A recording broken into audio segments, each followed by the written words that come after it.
But the GC index, as I said, is not skills-based. It is your natural motivation of how you actually see the world. So if we can actually align skills with that energy, that natural energy, then you are more likely to be, fully engaged in the job that you're doing, and having fun. Welcome back, everyone. Today I'm with Robin Davis, and he's going to be explaining the GC index, what it is, and how it can help your business. So before we get started, Robin, can you give the audience just a brief intro to your background? Certainly, and thanks for inviting me here today, Francis, and hello everyone. I'm Robin Davis of a company called Assurity Consulting Limited. I'm a strategic advisor. I've got 30 years of experience working with large consultancies and obviously large corporates from financial services, industry and government. I started in development, software development, worked my way up through to be an enterprise architect and into governance and strategy and operating models.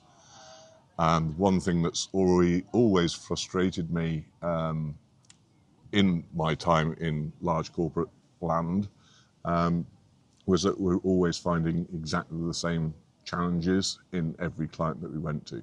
So there was something fundamentally wrong. Then I found the GC index, which we'll go into, which highlighted to me very rapidly as to where we'd been going wrong. And I'll probably talk about my Star Trek vision later on. But fundamentally out of that, we'd been always prioritizing technology over process over people. So all of our people have just been, fitting the gaps between the technology and compensating for where technology didn't work. Instead, we need to turn it the other way up. We need to have people at the top, backed up by technology and, automating the process. So the Star Trek vision comes into it that, the old style was the Borg route. If you know Star Trek Next Generation, that's the Borg route, where, people are commodities, they are used and cast off. Whereas the Star Trek Federation route is where you find out what people's natural tendencies, their natural proclivities are, where the natural energy for impact is, and then you augment that with technology, in this case largely AI. So that is a brief intro to me, I think. Great. Is there anything else you'd like to know? That's splendid. So what is the GC index?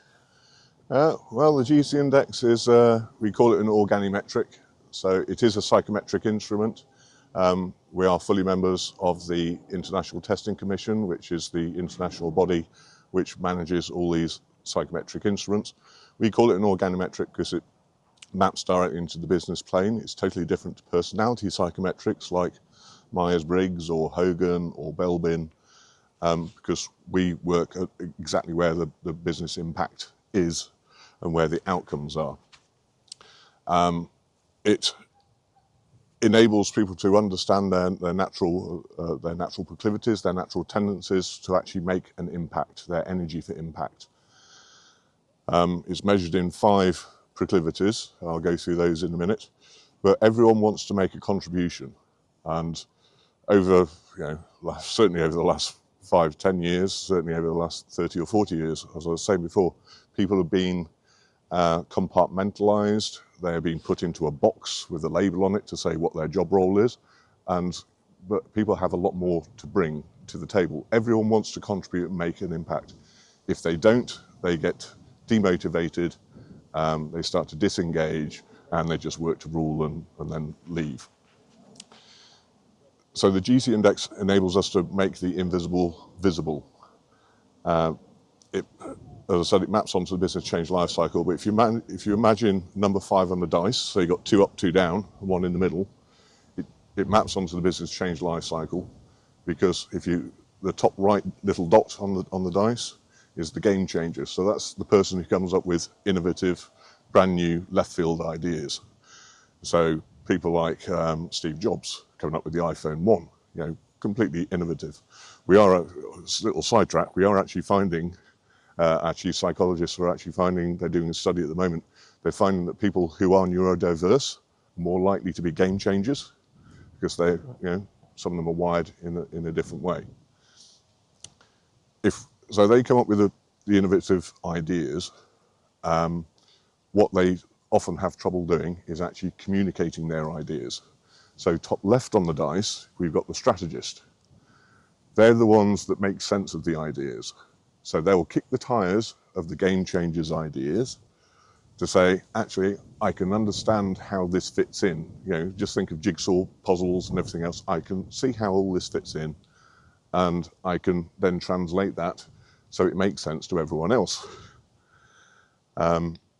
So the game changer came up with it, creates the ideas. The strategist makes sense of the ideas.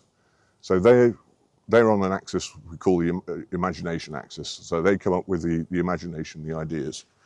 Then if you go to the bottom left on the dice, you've got the implementer. So now we're at the more pragmatic end of the spectrum. So the implementer builds the ideas and delivers on what the other two have actually come up with. They are good at planning, they're good at getting things done, but they will get something over the line, whether it is actually what you actually planned. Things will fall off the side here and there, and you just think, ah!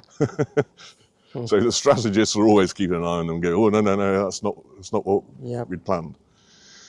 Then in the bottom right, we have what we call the polisher. So they make the ideas brilliant. So think of quality control and everything else. They want to make things perfect. So they are good to ensure that what is being delivered actually meets requirements. And their biggest problem is that they want to make everything perfect. So we have to get them to understand that it is good enough for now. And so we can actually iterate around that whole life cycle all the time.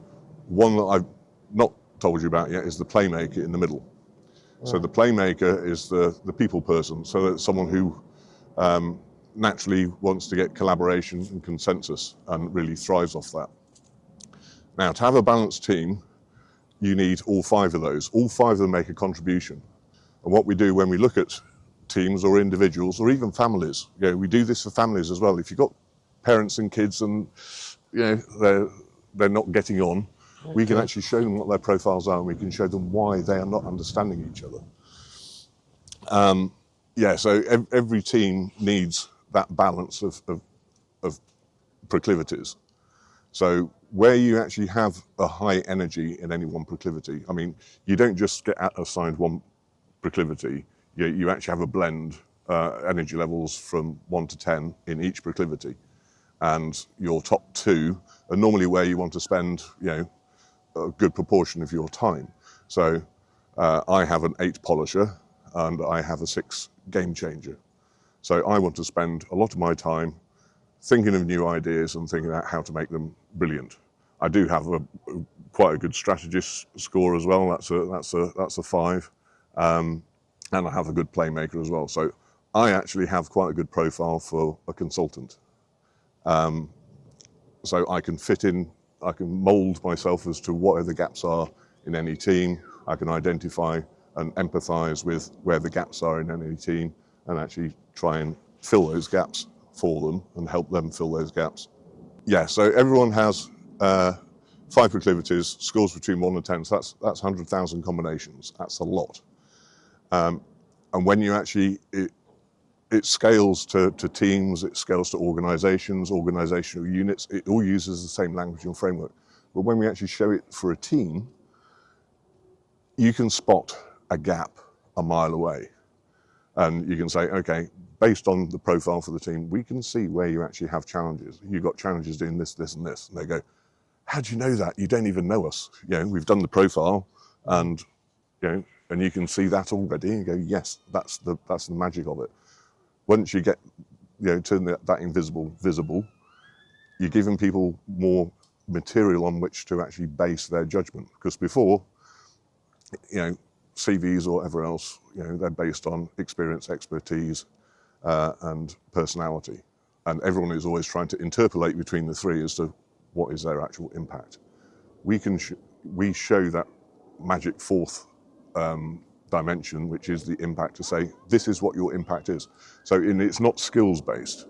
So you will have a natural proclivity to do things where you want to spend most of your time, but if you're not, then you start to lose your energy. So where you are working in proclivities where you have a high energy, you have a natural tendency in those areas, you want to spend most of your time in those areas. You may not realize what you're actually doing, but there'll be times, when you're in those areas, you know that you are pumped up, you're getting energy from the activities you're doing. You think, yes, I had a really good day. If you're working in areas or activities where you have a low energy, so for me it's implementer, my implementer's energy is 4, doesn't mean to say I'm not good at it. Everything is positive. It doesn't mean to say I'm not good at it, it just means I don't like doing it. So one of the things that was always happening in my career is that while I was doing architecting, leading architecting teams and everything else and coming up with new ideas, I was always asked to project manage something as well, which is very much implementer. And I just go, I don't mind, I'm good at doing it. I just don't want to do it day in, day out, 8 hours a day. That would suck the energy out of me. So I'd go home at the end of the day, going, just not doing the things that I like. But the GC index, as I said, is not skills-based. It is your natural motivation of how you actually see the world. So if we can actually align skills with that energy, that natural energy, then you are more likely to be, fully engaged in the job that you're doing, and having fun.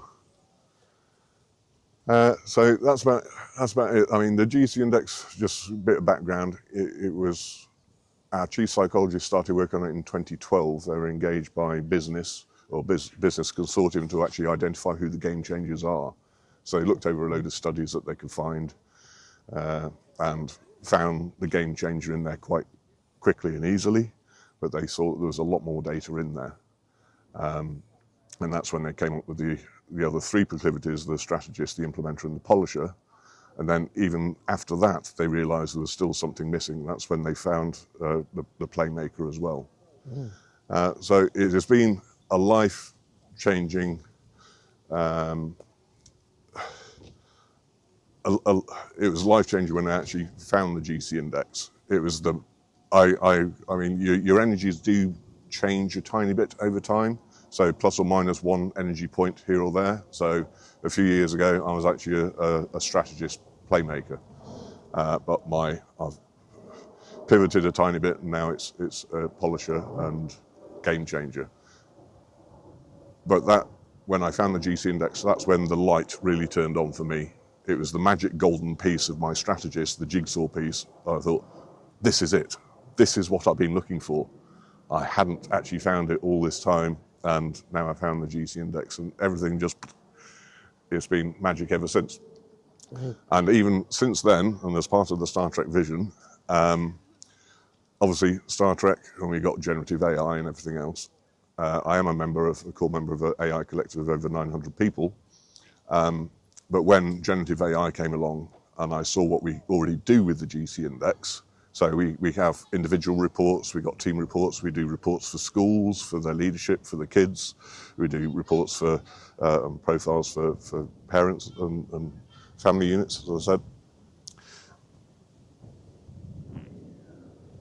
Those reports are quite static. So you go through a 59-question online assessment. We then validate and verify that in the profile review session. But the text is quite static. It's not contextual necessarily to you. When I saw the power of generative AI, I thought, wow, if we can stick these together, if I can get context from the individual or from the team, we can actually bring that whole report to life. So what is a sort of template sort of text, all individualized, we can actually bring that to life to say, okay, with your LinkedIn profile, your CV, any meetings that we've had, talking about the challenges, we can actually bring the whole thing to life there and then, immediately. So and that's where the Star Trek vision was born. So I did a custom GPT, bringing the GC index and generative AI together, and it blew my socks off. I did it's still on LinkedIn, I did a whole article on trust, using the trust equation about how the different proclivities can either reduce trust in a team or increase trust in the team. And I think that deck on LinkedIn is about 30 slides long. It goes through a lot, and I just started throwing everything at this GPT to say, what can it do? And every step of the way, it blew my socks off. So now I'm actually working with the GC Index themselves on their next AI platform. The first AI platform is good, but it's quite basic. This new one that I've been working on is going to take it to the next level. So how can small business owners apply this in their teams, their collaborations, to build the perfect team? Yeah, I mean, as I said, I've worked largely with large corporates until about 5 or 6 years ago, and it always annoyed me because large corporates, they often don't want to change. They are stuck in governance and all that sort of stuff. Whereas small organisations, they do want to change. They want to utilise what little resource they do actually have. They have smaller teams. They have to make sure that everyone is actually engaged and actually contributing, and everyone does want to contribute. So we can actually show each member of those teams and the teams themselves and the whole business how they can actually make the most. So from a people side, we can do the GC Index profiles.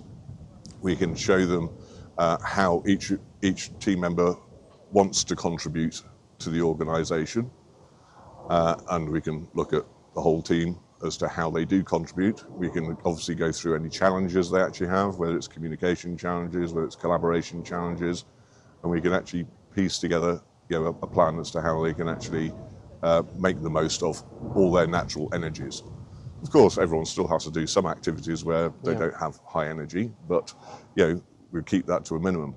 But we can help small businesses actually understand and get the most out of the whole of their team. But that's from a people side. We can also help organisations. We have, still using the same language, we have a tool called GC Translate, which is based on keywords, but we use that for written messaging. So whether it's your web pages, whether it's your LinkedIn profiles, CVs, whether it's any flyers or communications with your prospective customers, we can even do profiles of who your prospective customers are and why. If you've got any business plans or business strategies, we can actually ensure it is sufficiently balanced. I mean, we can show it everywhere, but we can actually look at your written documentation of what messaging you are projecting to the outside world. Is that the right messaging? We can look at you as a team as to what capabilities you actually have, or not capabilities, what energies you actually have in your team. We can also look at things like succession planning. So there may be someone in your team who has a similar energy in one of the proclivities, but they've never really known it, and they may need to get trained up to actually make proper use of using that energy. So let's say someone who is a high game changer, if they've always been doing a humdrum admin job, they've never really had much of a chance to leverage their game changing muscle. But we can actually put them on courses of how to actually set them free to be able to do all of that. I'm sidetracking myself again. Okay. The GC Index is full of so much stuff. Yeah. I mean, we can help with, so I was talking about succession planning. So if you've got people in the same team with very similar sort of scores in one proclivity, we can actually identify, okay, is this a potential successor? Or do we want to get them to do different kinds of activities? So we can tell about succession, we can see what opportunities there are for team members to do other things. We can help with recruitment, so we can look at candidates. We can look at your actual team. So rather than just getting say, oh, we think we need one of these, we can actually show you whether you do actually need one of these types of people. So we can have a look at your team. We can see, do you already have someone in that team that probably would really like the opportunity to do that if they had a chance. Because if you recruit someone else to come and do that, and that person finds out and go, oh, I'd have loved to have done that, but now they've got someone else in, I'm not going to get to do it, and I'm getting disheartened, and I'm going to leave. So we can actually see what the team actually needs. We can help you actually build the job spec. We can also do a cursory review of any potential candidates. Do they have the right energy profiles for that kind of job? So I will sidetrack a tiny bit here, that when this GC Translate tool came out that works on keywords, I had a look on LinkedIn at the time, and I looked for I just looked for CIO positions vacant. There were three CIO roles vacant at the time, and I really did get a stroke of luck. One of them was the CIO of NATO. So, obviously NATO, they have long plans, long strategies. They have a lot of stakeholders. And when I put their profile through our GC Translate tool, it was actually well-written job spec. It came out as high strategist and high playmaker, which is what you'd expect. Then there was also the CIO of NICE, the clinical excellence people. They also have a lot of stakeholders, but they need to make sure that everything is good and perfect. So I was not surprised when they had a high playmaker and a high polisher. And I thought, yes, that makes sense. The third one was the CIO of the post office. They had quite even energies throughout all of the proclivities, which also made sense. It basically means we need to transform everything, which absolutely tickled me. But, so we can help with recruitment. We can help with any challenges that the actual team have, and with the AI side of it, we can actually put that into context. Yeah. One thing that is on the horizon. We're actually beta testing it at the moment. We're actually going to a subscription model, because before everything was on a product unit basis, so it's a profile review or it's a team snapshot or a team full report. Some of those prices could be, they're not prohibitive actually, because we always find an easy way not around it, but some way to actually meet our clients' objectives. But we are going to a subscription-based model where you are not limited to only getting one team snapshot report for X £100. You can actually run as many as you like. Similarly with doing candidate reviews, if you're recruiting, we can actually help you. You can do as many as you like within reason. So that brings the whole price model down. So it's a lot more accessible. It was accessible to small businesses anyway. It's going to be a lot more accessible. Yeah. Great. Is there anything else you'd like to mention? In terms of small businesses, I do have a list. So we've done the team dynamics, we've done the collaboration, we've done the recruitment. I had two more. Can't remember what they were. But okay. Yeah, I mean, it is ideal for small business, and I mean we've got 10,000 organisations around the world using the GC Index at the moment. There's a lot of them which are big organisations. So AstraZeneca is one that are doing it for the whole of their enterprise, and they have been for about the last 2 or 3 years. But opening it up to more small businesses as well. I mean, we do have a lot of small businesses in that in our list already, but to really open it up, because the reason why we have our partnership model for people like me, who's a GC partner, we've got about over 1,000 of us around the world now, is we want to get it out to everyone as quickly as possible. And our core team at what we call our GCHQ, they knew they wouldn't have the bandwidth to be able to do that, which is why they started bringing on partners. So we got partners all over the place. Okay, Robin, I'd like to thank you very much for agreeing to do this talk. If people want to get in touch with you and find out more about the GC Index, what's the best way? Well, I mean, there's multiple ways, like everyone. LinkedIn is probably the best way. So you can find me. I mean, I believe all my details will be included with the video. But Yeah, I'll post them all below anyway. Yeah, just look for Robin Davis. On my LinkedIn profile, I've got, view my portfolio. I've got links to YouTube series of videos. So if you go to youtube.com/@assurativity, I've got whole loads of playlists there that introduce you to the GC Index.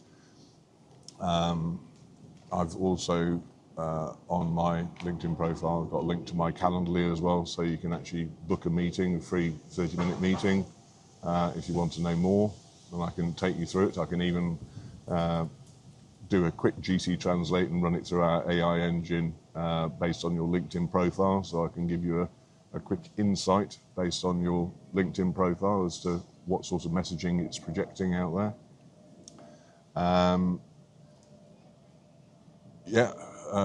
Those are the best ways to actually get through to me, or you can email me at robin.davis@assurativity.com. So it's ASSURITIVITY.com. Bit of a mouthful, but it's a concatenation of assurance, productivity, and quality, all squished into one word. Splendid, yeah. And if anyone has any questions, then please post them in the comments below, and we'll get back to you. And if you found this video useful, then please like, share, and subscribe. There'll be more coming along, and I'll see you next time. Take care. Bye. Thank you very much. Bye.